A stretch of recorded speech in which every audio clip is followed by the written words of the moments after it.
A strange man just told me, "The next bus is not real, do not board." What time is it? I don't know. I did know. It was 11:55 p.m. I lose motivation to talk properly when I'm tired, although this was definitely an overreaction. At most, it would have taken an extra second to tell him the time, but I wasn't really thinking.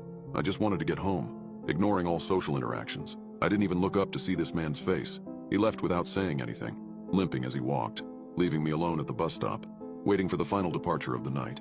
A single minute past midnight was the usual time on the schedule, although it's almost always late, despite only ever having a few passengers at most.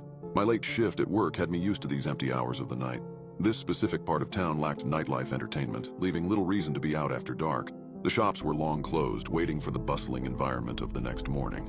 Until then, they remained silent. Some had their lights on all night long, spilling echoes of life into an otherwise inactive street. If the rapture occurred with me at this bus stop, it would take a long while for that news to reach me as I simply continue waiting for an ever later, never arriving bus. These are the kind of thoughts I have as I wait in the dark for the bus. The occasional breaks in these thoughts are often caused by me checking the digital sign above me, displaying an estimated time for all upcoming departures, expecting to see 5 minutes or perhaps a more delayed 10 minutes. I hadn't planned on having to read a whole sentence. So as I finished checking the sign, only then did my mind realize that it had not even seen a number. I had checked the sign but did not comprehend the content. My double take showed me what I had missed. The next bus is not real. Do not board. I stared for a moment before looking around. What I expected to see, I do not know. Perhaps some pranksters giggling at their work, or more sinisterly, a shadowy figure looming over to guide this paranormal event. Nothing. I saw nothing. The same street I had become familiar with had nothing new. It remained empty, with me as its only sign of life. So I waited. It was 11:59 p.m. by this point, so only 2 more minutes remained. On time for what may have been the first time ever, the bus arrived. A single minute past midnight, and here it was, pulling around the corner, approaching the stop. I put my hand out to signal my need to board, feeling relieved that my only way home hadn't been canceled. As the bus approached, I noticed the dark interior. The headlights were on, but the lights inside were all off. I could not make out whether any passengers were on board, or even who the driver was. Being a regular, I know most of the final route drivers, but this time it was anybody's guess. I got onto the bus, putting down the same change I always do. Bit dark, isn't it? Nobody replied as the doors closed behind me and the bus continued its way forward. I smiled awkwardly, despite knowing that the driver could not see me, and found a seat. I never found out whether there were any more passengers, but I can only hope that nobody else had to go through these next events. Almost immediately, I noticed stops being omitted from the route.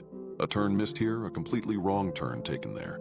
A panic set in that I had somehow gotten onto the wrong bus, despite knowing for a fact that the bus I always get is the only local one that runs this late. Convincing myself that an unfortunate series of road closures had occurred, I remained calm and waited it out. After 10 minutes of this, we had circled back to the stop I had boarded at.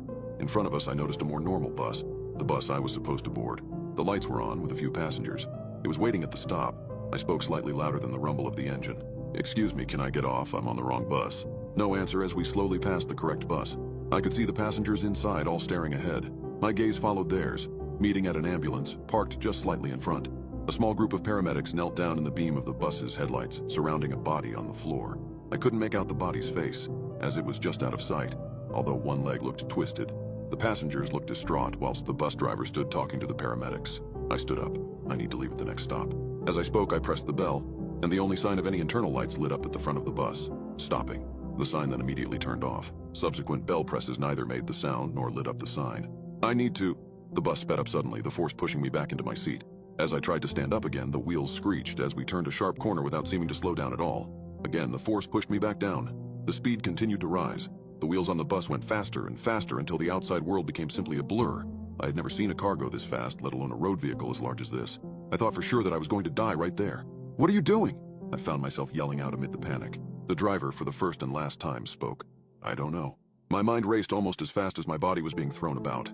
The world beyond the window soon morphed into a void of black, although the effects of our speed were still evident on my body as the velocity pushed me in all directions. It felt as though we had somehow gotten even faster, although this may have been the darkness forbidding my eyes of any reference for our true speed. We came to a sudden stop as I fell forward. The fall was violent, but still not as bad as you'd expect for a speed change of that magnitude. My nose hit the floor, causing a great deal of pain. I stood up, holding my face, trying to regain my balance. As the dizziness subsided, I began to notice where I was. We were outside my home. The bus stop I get off at is a 5-minute walk from here. Yet here we were, directly outside my house. The doors gently opened. Despite my desire to leave as fast as possible, I found myself walking to the front of the bus. As I reached the door, I stopped. Turning around slowly to face the still shrouded in darkness bus driver, I spoke what I always do. "Thank you." I stepped onto the pavement outside as the doors closed behind me, followed by the bus driving forward into the darkness. I looked down at my watch. A minute past midnight.